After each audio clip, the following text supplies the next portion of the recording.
সম্বোধন কৰোঁতে প্ৰথমে ক'লে যে শ্যামকানু মহন্ত বুলি কোৱা যিগৰাকী ব্যক্তি সেইগৰাকী ব্যক্তিৰ নাম তালিকাত তেওঁৰ নাম হেনো নাই 14 গৰাকী ব্যক্তি তাৰ পাছত এটা গোচৰ আহিল গোচৰটোত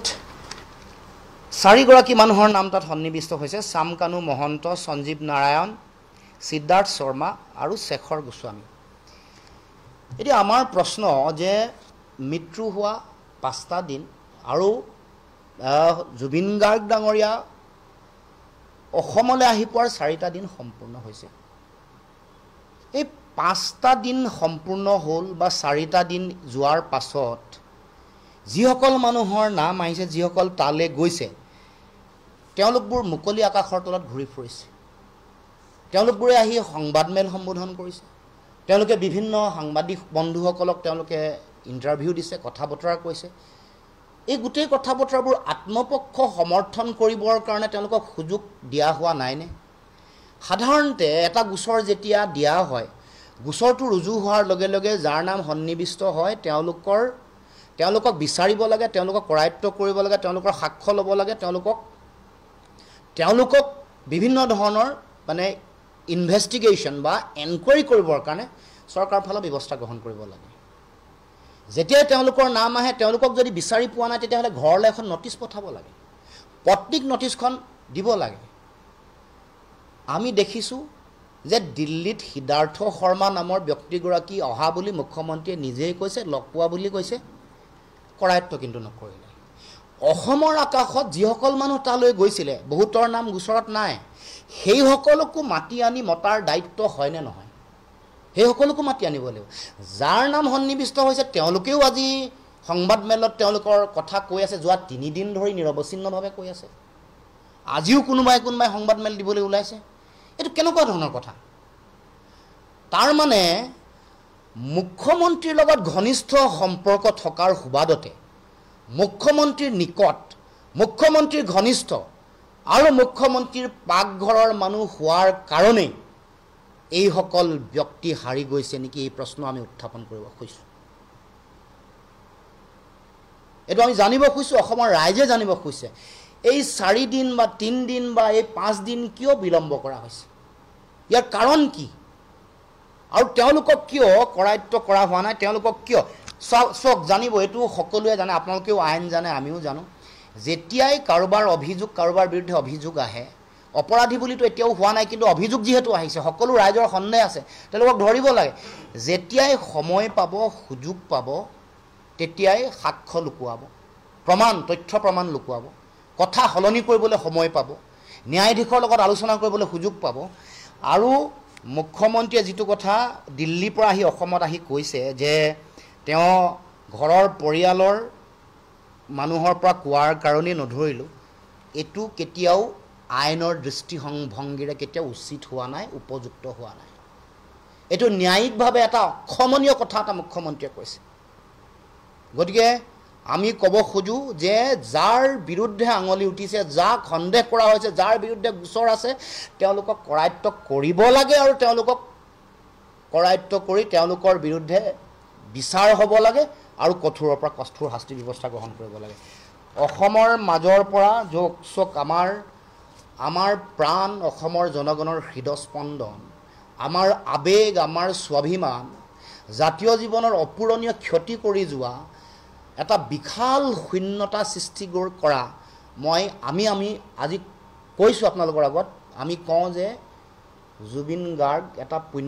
পুণ্যাত্মা গতিকে এই পুণ্যাত্মা গৰাকী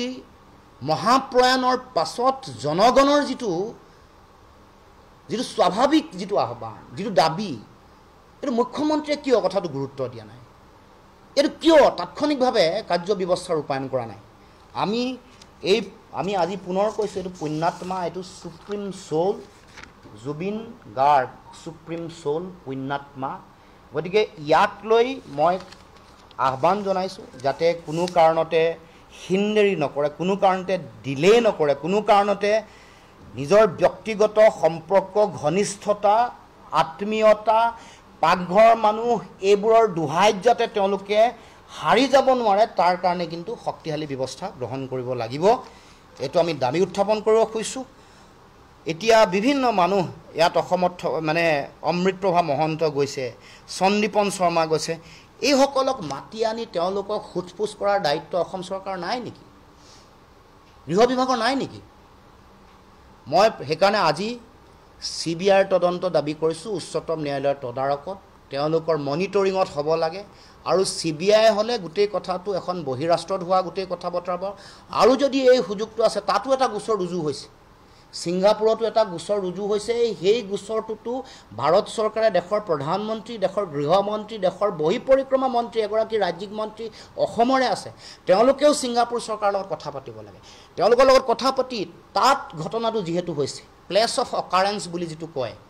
য'ত ঘটনাটো ঘটিছে, যিখন সাগৰত হৈছে, যিটো দ্বীপৰ কাষত হৈছে, যিখন য়ৰ্টত তেওঁলোক উঠি গৈছিলে, যোনে য়ৰ্টখন বুক কৰিছিলে, বুক কৰি যোনে টকা দিছে, যোনে লগত লৈ গৈছে, যোনে লগত খাইছে, যোনে লগত তেওঁলোকক সাঁতুৰিবলৈ তেওঁক কৰিছে, সকলো মানুহ ইয়াত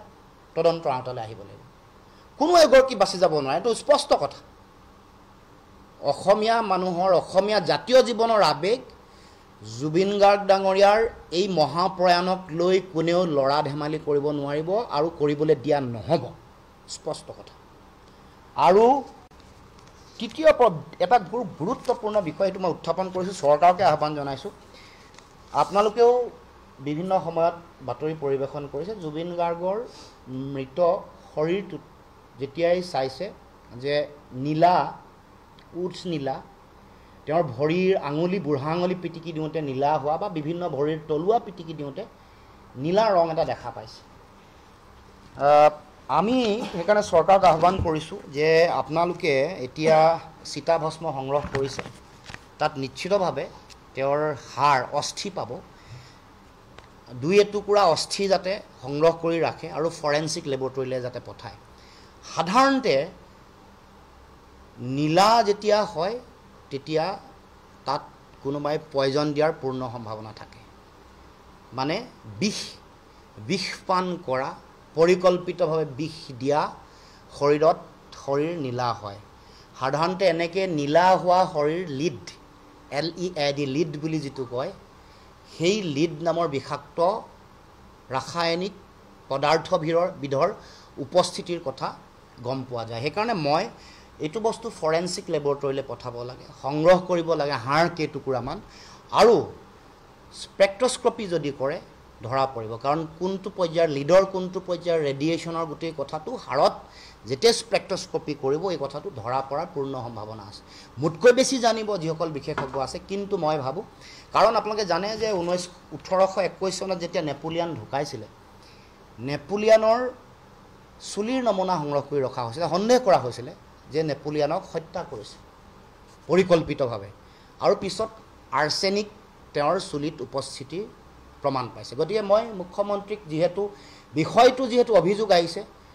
আপোনালোকে যিহেতু আমাৰ গুৱাহাটী চিকিৎসা মহাবিদ্যালয়ত দ্বিতীয় পষ্টমৰ্টেম কৰিলে, চুলিৰ নমুনা সংগ্ৰহ কৰিছে নাই, এই কথাও মই খবৰ ল'ব খুজিছোঁ, জনাব লাগে ৰাইজক, অসমৰ ৰাইজক জনাব লাগে যে চুলিৰ নমুনা ৰাখিছে নাই। কাৰণ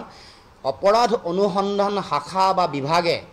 যেতিয়া এনেকুৱা ধৰণৰ মানে হত্যা কৰা বা এটা অকাল মৃত্যুৰ কথা যেতিয়াই আহে, এইবোৰ মেজাৰ্ছ ল'ব লাগে। আমি অসমৰ ৰাইজে জানিব খুজিছে যে জুবিন গাৰ্গ ডাঙৰীয়াৰ চুলিৰ নমুনা সংগ্ৰহ কৰা হৈছে নাই। অস্থি এতিয়াও আছে, অস্থি পঠাব পাৰিব, আৰু প্ৰয়োজনীয় কিছুমান নমুনা ল'ব লাগে। এইবোৰ লৈছে নাই, কাৰণ এবছৰ, দুবছৰ নহয়, 5 বছৰ, 7 বছৰ বা 3 বছৰৰ কথা পিছত এইবোৰ কথা ধৰা পৰে, যেন নেপোলিয়ানৰ কথাটো ধৰা পৰিছিলে।